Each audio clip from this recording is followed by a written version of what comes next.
YSR Congress party పరిస్థితి ఏంటి అనేది ఒకసారి ఆ పార్టీలో ఉన్న నాయకులు, కార్యకర్తలు కూడా చెక్ చేసుకోవాలి. ఈరోజు జగన్మోహన్ రెడ్డి గారు ప్రెస్ మీట్ పెట్టారు. ఒక కీలకమైనటువంటి స్టేట్మెంట్ ఇచ్చారు.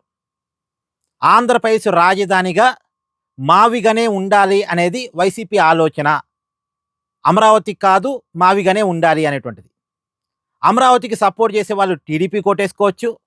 మావిగానే ఆంధ్రప్రదేశ్ రాజధానిగా ఉండాలి అనుకునే వాళ్ళు, మావిగనికి సపోర్ట్ చేసే వాళ్ళు మాత్రమే వైఎస్ఆర్ కాంగ్రెస్ పార్టీకి ఓటేస్తారు. ఇది జగన్ చెప్పిన మాట. ఆంధ్రప్రదేశ్ రాజధానిగా అమరావతి ఉండాలి అని కోరుకునే వాళ్ళు టీడీపీ కోటేస్తారు. మావిగన్ ఉంటే బాగుంటుంది అనుకునే వాళ్ళు వైసీపీ కోటేస్తారు. వచ్చే ఎన్నికల ఎజెండా ఇదే అని జగన్ గారు కుండ బద్దలు కొట్టినట్టు చెప్పారు. కానీ నిజానికి గతంలో వైసీపీ స్టాండ్ ఇది కాదు. వైసీపీ అధికారంలో ఉన్నప్పుడు వైసీపీ స్టాండ్ ఏంటి? 3 రాజధానులు. అంటే కార్యనిర్వాహక రాజధానిగా వైజాగ్ ఉండాలి, న్యాయ రాజధానిగా కర్నూలు ఉండాలి, శాసన రాజధానిగా అమరావతి ఉంటుంది. ఇది వైసీపీ స్టాండ్. ఈ 3 రాజధానుల కాన్సెప్ట్కి మావిగన్ కాన్సెప్ట్ పూర్తిగా విరుద్ధం. మావిగన్ అనేది ఒకటే ప్రాంతం. విజయవాడ, మచిలీపట్నం, గుంటూరు కలుపుతూ ఉండేటువంటి జాతీయ రహదారి ప్రాంతాన్ని మావిగన్ అని జగన్ గారు పేరు పెట్టారు. ఇది ఒకటే ప్రాంతం. అంటే ఒకటే రాజధాని అనేది ఇప్పుడు జగన్మోహన్ రెడ్డి గారి కాన్సెప్ట్. ఇంతకుముందు 3 రాజధానులు. ఇప్పుడు ఒకటే రాజధాని. ఇక్కడే అసెంబ్లీ ఉంటుంది, ఇక్కడే సెక్రటరియట్ ఉంటుంది, ఇక్కడే హైకోర్టు కూడా ఉంటుంది. గతంలో జగన్మోహన్ రెడ్డి గారి స్టాండ్కి ఈ స్టాండ్కి చాలా డిఫరెన్స్ ఉంది. అప్పుడు వైసీపీ ఆలోచనకి, ఇప్పుడు వైసీపీ ఆలోచనకి. అయితే ఒక స్టాండు మార్చుకుంటున్నప్పుడు, ఒక ఆలోచన మార్చుకుంటున్నప్పుడు, అది పార్టీ తరపు నిర్ణయం అయినప్పుడు సహజంగా ఏం జరగాలి? ఆ పార్టీ తరపున ఉన్నటువంటి కమిటీలన్నీ కూర్చొని చర్చించి నిర్ణయం తీసుకోవాలి.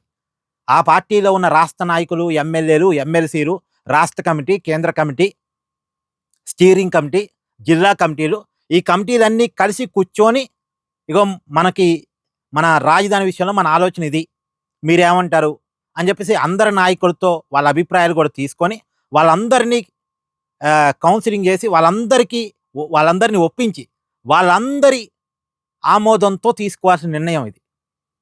ఈ వైఎస్ఆర్ కాంగ్రెస్ పార్టీ మాత్రమే కాదు, ఏ పార్టీ అయినా సరే. ఇప్పుడు బీజేపీ అయినా, కాంగ్రెస్ అయినా, లేదు కమ్యూనిస్టులు అయినా, తెలుగుదేశం పార్టీ అయినా, బీఆర్ఎస్ పార్టీ అయినా, ఏ పార్టీ అయినా ఒక కీలకమైన నిర్ణయాన్ని పార్టీ స్టాండ్ ప్రకటించేటప్పుడు పార్టీ కమిటీల సమావేశాలు పెట్టుకొని అందరు నాయకుల్ని కూర్చోబెట్టుకొని వాళ్ళ ఆలోచన కూడా తెలుసుకొని వాళ్ళందరికీ వాళ్ళ నాయకుడుగా ఉన్నటువంటి వ్యక్తి తన అభిప్రాయాన్ని వాళ్ళందరితో ఒప్పించుకున్న తర్వాత ప్రకటించేటువంటి నిర్ణయం ఉంటుంది.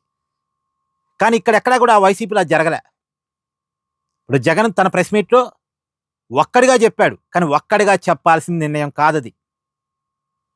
అంటే జగన్ ఏం చెప్తే మిగతా వాళ్ళంతా అది ఫాలో అవుతారు, జగన్కి మిగతా వాళ్ళు కట్టు బానిసలు అనేది వైసీపీలో ఇప్పుడు కనపడుతుంది. లేకపోతే ఏంటండి? నిజానికి పార్టీ కమిటీలో తీసుకోవాల్సిన నిర్ణయాన్ని ఒక్కడు తీసుకుంటాడా? ఒక్కడు చెప్తాడా? ఇప్పటి వరకు 3 రాజధానులే మా ఆలోచనని అనుకున్నోళ్ళంతా పిచ్చోళ్ళ? అంటే జగన్ మిగతా నాయకుల్ని ఎలా చూస్తున్నాడు? అప్పుడు అధికారంలో ఉన్నప్పుడు ఎవరికి అపాయింట్మెంట్ ఇవ్వలేదు, ఎమ్మెల్యేలకు కూడా అపాయింట్మెంట్ ఇవ్వలేదు, నాయకులతో మాట్లాడలేదు, అంతా సజ్జల రామకృష్ణారెడ్డికి ఒప్పచెప్పాడు. జగన్కి ఒక కోటరీ ఉంటుంది, ఆ కోటరీని దాటి జగన్ని కలవటం చాలా కష్టం. ఇదంతా మనం విన్నాం. అది గతం అయిపోయింది. కానీ ఇప్పుడు ఆ ప్రతిపక్షంలో వచ్చిన తర్వాత కూడా జగన్ ఆలోచన చూడండి. మిగతా వాళ్ళంతా నాకు కట్టు బానిసలు, నేనేం చెప్తే దాన్ని తలుపుతారు అనేది జగన్ ఆలోచన. కానీ ప్రజాస్వామ్యంలో ఒక పార్టీ అనేది ఒక వ్యక్తి యొక్క వ్యక్తిగత ఆస్తి కాదు, అదొక వ్యవస్థ. ఆ వ్యవస్థలో డెసిషన్స్ వ్యవస్థ మొత్తం కూర్చొని నిర్ణయం తీసుకోవాలి, ఒక జగన్ కాదు. బట్ జగన్ ఆలోచన మాత్రం తానే పార్టీ, తనదే పార్టీ, తను చెప్పిందే పార్టీ నిర్ణయం, తన ఆలోచనే పార్టీ నిర్ణయం. ఇలా ఈ ప్రపంచంలో ఆలోచించే వాళ్ళు ఇద్దరే ఉన్నారు. ఒకరు డొనాల్డ్ ట్రంప్, 2 జగన్మోహన్ రెడ్డి. ఏమనాలి అనేటువంటిది మీరే కామెంట్ చేయండి.